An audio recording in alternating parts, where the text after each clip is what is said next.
Assalamualaikum warahmatullahi wabarakatuh. Shalom, perkenalkan kami mahasiswa dari jurusan Pendidikan Kimia Universitas Musamus.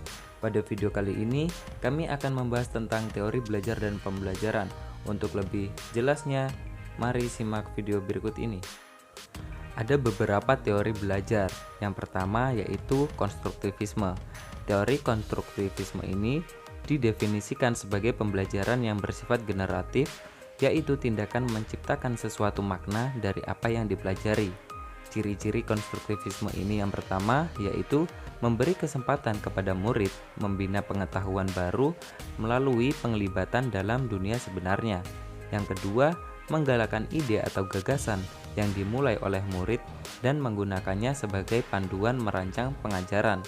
Yang ketiga, menyongkong pembelajaran secara kooperatif, menampilkan sikap dan pembawaan murid dan menampilkan bagaimana murid belajar sesuatu ide. Yang keempat, menggalakkan dan menerima daya usaha murid. Yang kelima, menggalakkan murid bertanya dan berdialog dengan murid dan guru. Yang keenam, menganggap pembelajaran sebagai suatu proses yang sama penting dengan hasil pembelajaran. Yang ketujuh, menggalakkan proses inquiry murid melalui kajian dan eksperimen.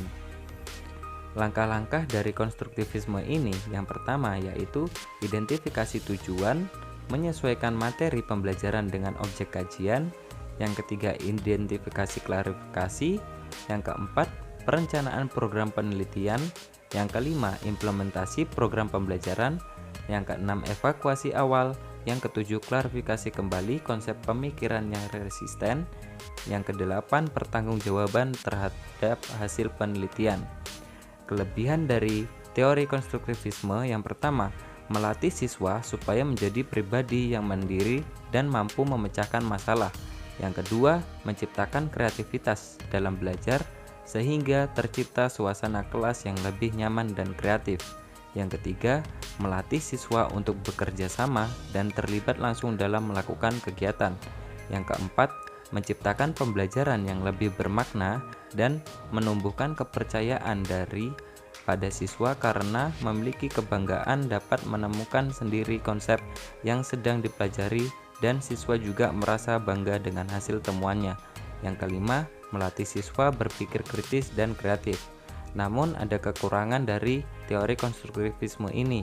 Yang pertama yaitu sulitnya mengubah keyakinan guru yang sudah terstruktur menggunakan pendekatan tradisional selama bertahun-tahun.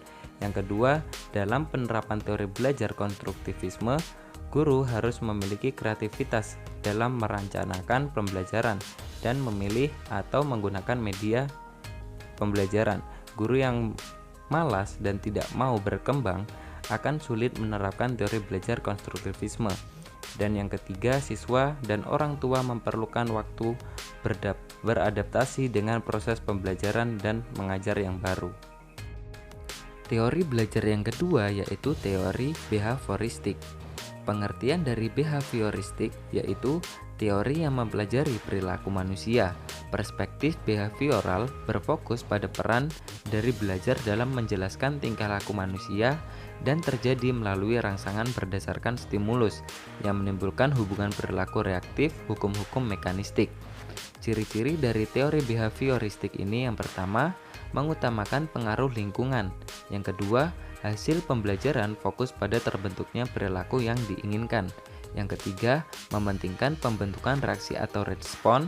Yang keempat, bersifat mekanistis atau dilakukan dengan mekanik tertentu. Yang kelima, menganggap pelatihan itu adalah hal yang penting dalam proses pembelajaran. Langkah-langkah untuk menerapkan teori behavioristik ini yang pertama, menentukan tujuan-tujuan pembelajaran. Yang kedua, menganalisis lingkungan kelas. Yang ketiga, menentukan materi pembelajaran. Yang keempat, memecah materi pelajaran. Yang kelima, menyajikan materi pembelajaran. Yang keenam, memberikan stimulus. Yang ketujuh, memberikan penguatan atau reinforcement. Yang kedelapan, memberikan stimulus baru. Yang kesembilan, mengamati dan mengkaji respon yang diberikan siswa. Yang kesepuluh, memberi penguatan lanjutan. Yang ke-11, mengamati dan mengkaji respon yang diberikan siswa kembali. Dan yang terakhir, evaluasi hasil belajar. Kelebihan dari teori behavioristik ini, yang pertama, Peserta didik dibiasakan untuk latihan dan praktik yang di dalamnya memuat unsur kecepatan, spontanitas, kelenturan, refleks, dan daya tahan. Yang kedua, mampu mendorong peserta didik untuk berpikir linear dan konvergen. Yang ketiga, memudahkan peserta didik untuk mencapai suatu target tertentu dalam pembelajaran. Namun ada kekurangan dari teori ini. Yang pertama yaitu membatasi kreativitas, produktivitas, dan imajinasi peserta didik. Yang kedua, pembelajaran hanya berpusat pada guru sehingga peserta didik terkesan pasif. Yang ketiga, berpotensi menimbulkan hukuman verbal dan fisik, seperti memberi hukuman peserta didik yang melanggar aturan atau bahkan menjewer. Yang berikutnya yaitu timbul kesulitan untuk menjelaskan kondisi belajar yang kompleks karena hanya beracu pada stimulus dan respon. Yang berikutnya adalah model pembelajaran konstruktivisme. Secara umum, pengertian teori ini yaitu memandang ilmu pengetahuan tidak sebatas mengungkap tentang fakta, kaidah, dan konsep yang harus diingat secara baku, tetapi manusialah yang harus mengkonstruksikan pengetahuan itu sendiri.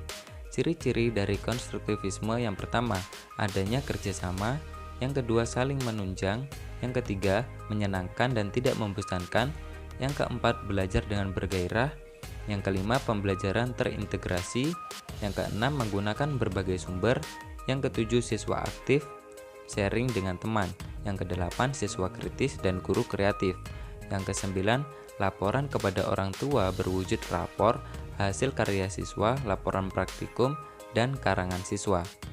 Kelebihan dari konstruktivisme: yang pertama, melatih siswa supaya menjadi pribadi yang mandiri dan mampu memecahkan masalah. Yang kedua, menciptakan kreativitas dalam belajar sehingga tercipta suasana kelas yang lebih nyaman dan kreatif. Yang ketiga, melatih siswa untuk bekerja sama dan terlibat langsung dalam melakukan kegiatan. Yang keempat, menciptakan pembelajaran yang lebih bermakna dan menumbuhkan kepercayaan diri pada siswa karena memiliki kebanggaan dapat menemukan sendiri konsep yang sedang dipelajari dan siswa juga merasa bangga dengan hasil temuannya. Yang kelima, melatih siswa berpikir kritis dan kreatif. Ada kekurangan dari konstruktivisme. Yang pertama yaitu sulitnya mengubah keyakinan guru yang sudah terstruktur menggunakan pendekatan tradisional selama bertahun-tahun. Yang kedua, dalam penerapan teori belajar konstruktivisme, guru harus memiliki kreativitas dalam merencanakan pelajaran dan memilih atau menggunakan media. Guru yang malas dan tidak mau berkembang akan sulit menerapkan teori belajar ini. Yang ketiga, siswa dan orang tua memerlukan waktu beradaptasi dengan proses pembelajaran yang baru.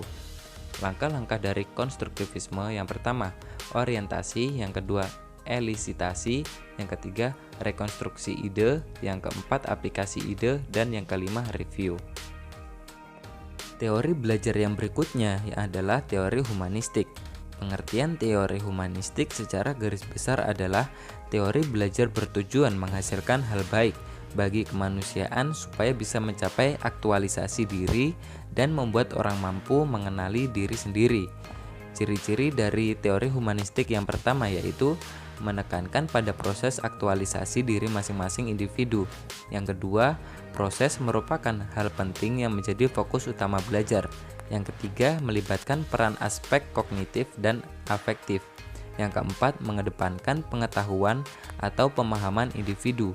Yang kelima, mengedepankan bentuk perilaku diri sendiri. Dan yang keenam, tidak ada yang lebih berhak mengatur proses belajar setiap individu selain dirinya sendiri.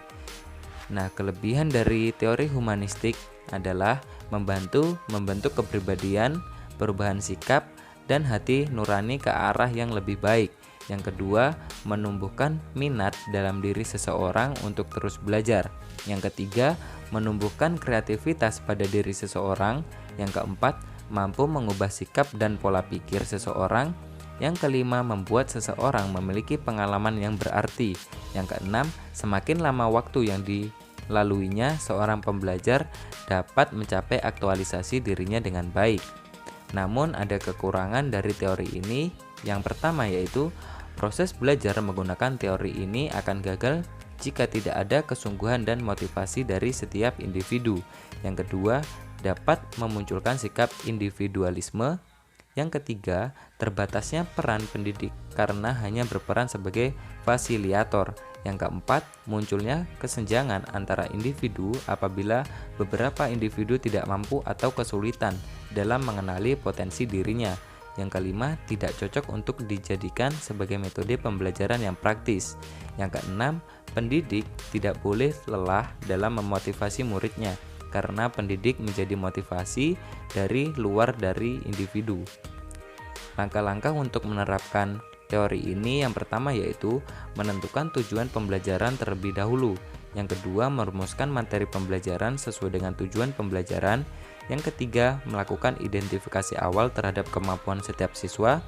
Yang keempat, menganalisis topik untuk mengidentifikasi kemungkinan keikutsertaan peserta didik pada pembelajaran tersebut. Yang kelima, membuat rancangan fasilitas belajar untuk siswa. Yang keenam, memberikan bantuan, pendampingan, atau bimbingan agar peserta didik bisa belajar secara aktif. Yang ketujuh, mendorong siswa untuk memahami makna dari pengalaman selama belajar. Yang kedelapan, memberikan bimbingan tentang konseptualisasi pengalaman yang diperoleh dari hasil belajar. Yang kesembilan, membimbing siswa terkait bagaimana menerapkan pengalaman belajar yang sudah diperoleh dalam kehidupan sehari-hari. Dan yang terakhir, melakukan evaluasi kegiatan pembelajaran. Selanjutnya kita akan membahas mengenai model pembelajaran. Model pembelajaran adalah kerangka kerja yang memberikan gambaran sistematis untuk melaksanakan pembelajaran agar membantu belajar siswa dalam tujuan tertentu yang ingin dicapai. Artinya, model pembelajaran merupakan gambaran umum namun tetap mengerucut pada tujuan khusus. Dalam model pembelajaran terdapat 5 ciri. Yang pertama, berdasarkan teori pendidikan dan teori belajar tertentu. Yang kedua, mempunyai misi atau tujuan pendidikan tertentu. Yang ketiga, dijadikan pedoman untuk perbaikan kegiatan pembelajaran di kelas. Yang keempat, memiliki perangkat bagian model. Dan yang kelima, memiliki dampak sebagai akibat penerapan model pembelajaran, baik langsung maupun tidak langsung. Fungsi model pembelajaran itu sendiri adalah sebagai pedoman dalam perancangan hingga pelaksanaan pembelajaran. Pernyataan tersebut sejalan dengan pendapat Trianto dalam jurnal yang diterbitkan pada 2015 halaman 53 yang mengemukakan bahwa fungsi model pembelajaran adalah sebagai pedoman bagi perancangan pengajaran dan para guru dalam melaksanakan pembelajaran. Oleh karena itu, pemilihan model sangat dipengaruhi sifat dari materi yang akan dibelajarkan, tujuan yang akan dicapai dalam pembelajaran tersebut, serta tingkat kemampuan peserta didik. Selanjutnya, ada komponen model pembelajaran. Yang pertama, sintaks. Sintaks pada model pembelajaran berisi tentang langkah-langkah maupun fase-fase sebagai bentuk urutan kegiatan pembelajaran. Yang kedua, prinsip reaksi. Pada dasarnya, prinsip reaksi ini menggambarkan tentang reaksi yang ditunjukkan guru atas aktivitas-aktivitas yang ditunjukkan siswa dalam proses belajar di kelas. Yang ketiga, sistem sosial. Sistem sosial yang dimaksud pada komponen model pembelajaran mencakup beberapa hal, yaitu mendeskripsikan beragam peran guru dan siswa, menyajikan secara deskripsi hubungan yang hierarki antara guru dan siswa, serta berkaitan dengan beragam hal maupun kaidah yang mendorong atau memotivasi siswa dalam proses pembelajaran. Yang keempat, sistem pendukung. Komponen sistem pendukung ini lebih mengarah pada kondisi yang dibutuhkan oleh model pembelajaran agar dapat digunakan secara optimal dalam pembelajaran. Dan yang terakhir, dampak instruksional dan pengiring. Selanjutnya kita akan membahas mengenai beberapa jenis dari model pembelajaran. Yang pertama ada problem based learning. Diartikan sebagai pembelajaran berbasis masalah, yaitu jenis pembelajaran yang melibatkan siswa dalam suatu kegiatan atau proyek untuk menghasilkan suatu produk. Model pembelajaran ini bertujuan mendorong siswa untuk belajar melalui berbagai permasalahan nyata dalam kehidupan sehari-hari yang dikaitkan dengan pengetahuan yang telah atau akan dipelajari. Adapun ciri-ciri dari problem based learning ini, yang pertama, pengajuan pertanyaan atau masalah.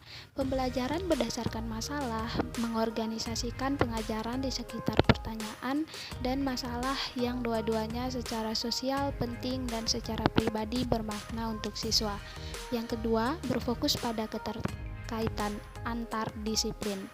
Meskipun pembelajaran berdasarkan masalah mungkin berpusat pada mata pelajaran tertentu, masalah-masalah yang diselidiki telah dipilih benar-benar nyata agar dalam pemecahannya siswa meninjau masalah itu dari banyak mata pelajaran. Yang ketiga, penyelidikan autentik. Pembelajaran berdasarkan masalah mengharuskan siswa melakukan penyelidikan autentik untuk mencari penyelesaian nyata terhadap masalah nyata. Yang keempat, menghasilkan produk dan memamerkannya. Pembelajaran berdasarkan masalah menuntut siswa untuk menghasilkan produk tertentu dalam karya nyata. Produk tersebut bisa berupa laporan, model fisik, video, maupun program komputer. Dalam pembelajaran kalor, produk yang dihasilkan berupa laporan. Dan yang terakhir, kolaborasi dan kerjasama. Pembelajaran berdasarkan masalah dicirikan oleh siswa yang bekerja sama satu dengan yang lainnya, paling sering secara berpasangan atau dalam kelompok kecil. Selanjutnya ada langkah-langkah proses problem based learning. Yang pertama, mengklarifikasi istilah dan konsep yang belum jelas. Memastikan setiap anggota memahami berbagai istilah dan konsep yang ada dalam masalah. Langkah pertama ini dapat dikatakan tahap yang membuat setiap peserta berangkat dari cara memandang yang sama atas istilah-istilah atau konsep yang ada dalam masalah. Yang kedua, merumuskan masalah. Fenomena yang ada dalam masalah menuntut penjelasan hubungan-hubungan apa yang terjadi di antara fenomena itu. Yang ketiga, menganalisis masalah. Anggota mengeluarkan pengetahuan terkait apa yang sudah dimiliki anggota tentang masalah. Terjadi diskusi yang membahas informasi faktual dan juga informasi yang ada dalam pikiran anggota. Yang keempat, menata gagasan secara sistematis dan menganalisis.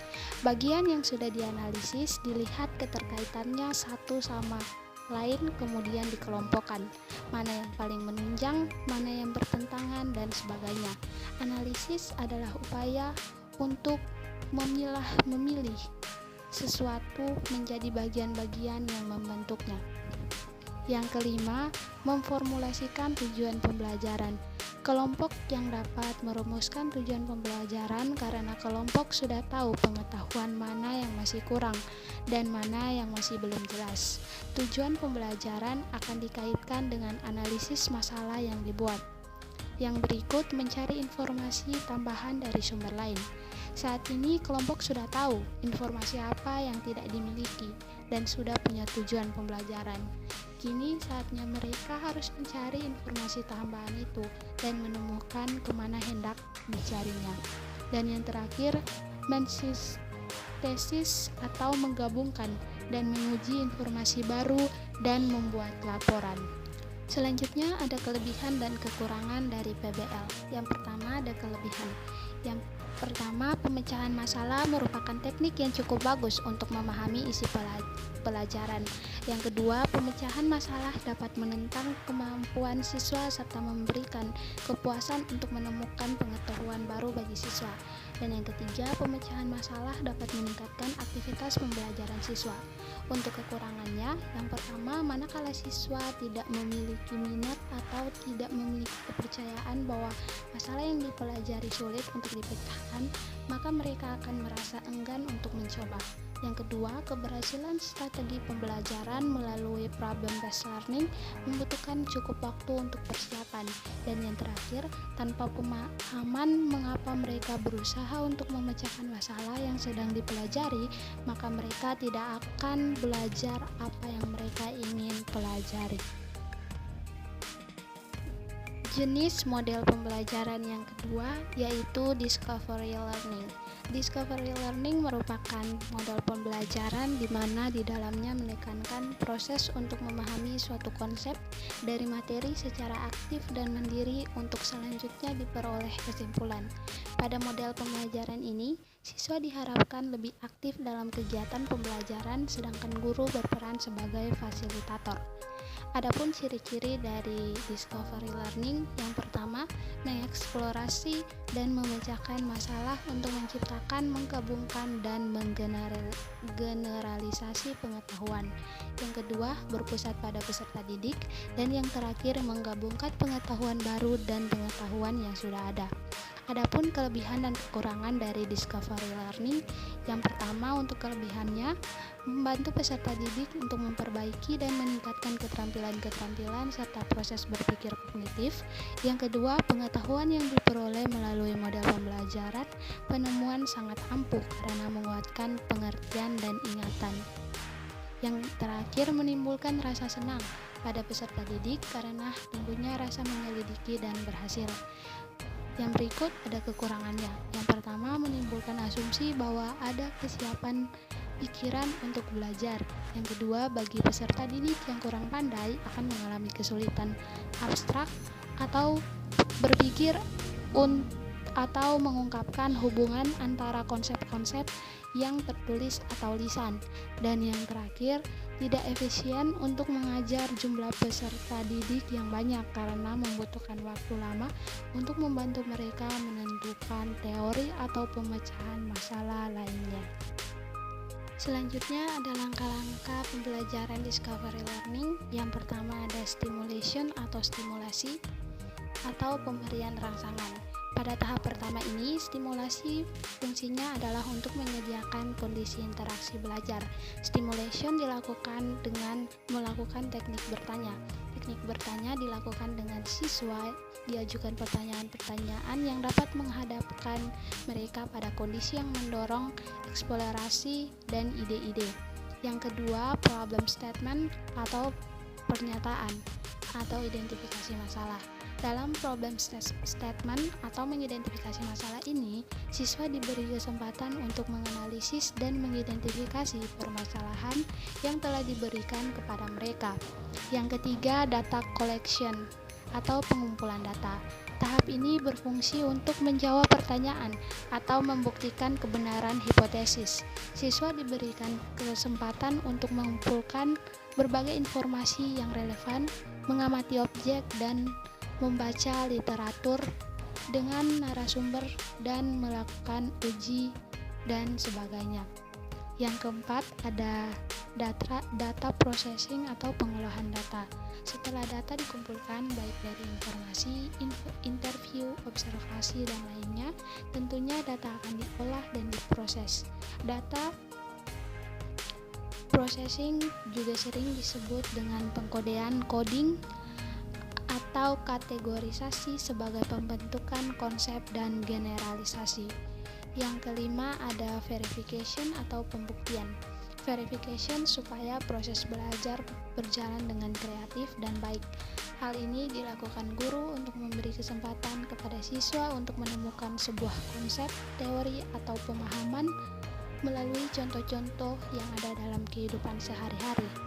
Dan yang terakhir ada generalization atau generalisasi. Berdasarkan hasil verifikasi, maka akan dirumuskan prinsip-prinsip yang mendasari generalisasi. Siswa akan diminta untuk menarik kesimpulan. Setelah itu, siswa harus menarik kesimpulan. Siswa harus memperhatikan proses generalisasi yang mengharuskan untuk menguasai pelajaran atas makna atau prinsip-prinsip yang luas dan mendasar pengalaman seseorang. Jenis model pembelajaran yang ketiga yaitu inquiry learning. Inquiry learning adalah metode belajar yang ada prinsipnya mengajak peserta didik untuk aktif, bertanya, dan bereksperimen secara mandiri selama proses belajar. Model pembelajaran inquiry learning adalah kegiatan belajar yang menekankan pada pengembangan keterampilan penyelidikan dan kebiasaan berpikir yang memungkinkan peserta didik untuk melanjutkan pencarian pengetahuan. Adapun ciri-ciri dari inquiry learning yaitu yang pertama menekankan kepada aktivitas siswa secara maksimal atau siswa sebagai objek. Yang kedua, menumbuhkan kepercayaan diri siswa. Yang ketiga, mengembangkan kemampuan berpikir ilmiah. Langkah-langkah dari inquiry learning yaitu yang pertama, peserta didik atau siswa yang mengajukan atau merumuskan sendiri pertanyaan. Yang kedua, menyelidiki suatu hal dalam berbagai situasi. Yang ketiga, siswa melakukan analisis dan memberikan deskripsi dalam menemukan hal-hal yang sudah diselidiki. Yang keempat, mempresentasikan hasil temuan baik secara lisan atau tertulis. Yang kelima, proses evaluasi, siswa merefleksikan tentang informasi dan pengetahuan yang diperoleh. Adapun kelebihan dan kekurangan dari inquiry learning yaitu untuk kelebihannya yang pertama, membantu peserta didik untuk mengembangkan kesiapan serta penguasaan keterampilan dalam proses kognitif. Yang kedua, peserta didik memperoleh pengetahuan secara individual sehingga dapat dimengerti dan mengendap dalam pikirannya. Untuk kekurangannya, yang pertama, model ini sulit dalam merencanakan pembelajaran oleh karena terbentur dengan kebiasaan siswa dalam belajar. Yang kedua, sulit diimplementasikan jika kriteria keberhasilan belajar ditentukan oleh kemampuan siswa menguasai materi pembelajaran. Dan jenis model pembelajaran yang terakhir yaitu Ethnoscience. Ethnoscience merupakan pembelajaran yang bermakna memungkinkan peserta didik belajar sambil melakukan atau learning by doing. Learning by doing memungkinkan peserta didik mampu menghubungkan materi pembelajaran yang dipelajari dengan konteks kehidupan sehari-hari. Implementasi pembelajaran berbasis Ethnoscience akan menjadikan kegiatan pembelajaran lebih bermakna dan sesuai dengan tujuan pelaksanaan pembelajaran menurut kurikulum 2013. Langkah-langkah untuk Ethnoscience yaitu yang pertama, mengidentifikasi pengetahuan awal siswa tentang sains asli masyarakat atau sains tradisional. Hal ini bertujuan untuk menggali konsep-konsep yang telah dimiliki siswa yang berakar pada budaya masyarakat tempat mereka tinggal. Yang kedua, menerapkan pembelajaran kelompok. Pembelajaran kelompok cocok diterapkan di kelas karena sesuai dengan kehidupan masyarakat tradisional Indonesia yang senang melakukan kegiatan secara berkelompok. Yang ketiga, menjadi penegosiasi sains modern dan sains tradisional. Yang berikut ada ruang lingkup untuk Ethnoscience. Ruang lingkup Ethnoscience meliputi bidang sains, pertanian, ekologi, obat-obatan, bahkan termasuk dari flora dan fauna. Lahirnya Ethnoscience tidak terlepas dari pengetahuan yang ditemukan secara coba-coba. Berikut ada kelebihan dari Ethnoscience. Yang pertama, pembelajaran yang disampaikan lebih bermakna, dan yang kedua dapat menghadirkan kearifan lokal dalam pembelajaran. Adapun kekurangan dari Ethnoscience yaitu pada Ethnoscience ketika diintegrasikan dalam beberapa mata pembelajaran, yaitu tidak semua mata pelajaran dapat dipelajari dari sudut pandang Ethnoscience. Sekian dan terima kasih. Mungkin itu saja penjelasan dari kami untuk video pembelajaran kali ini. Jika ada kesalahan kata, kami mohon maaf, dan atas perhatian disampaikan.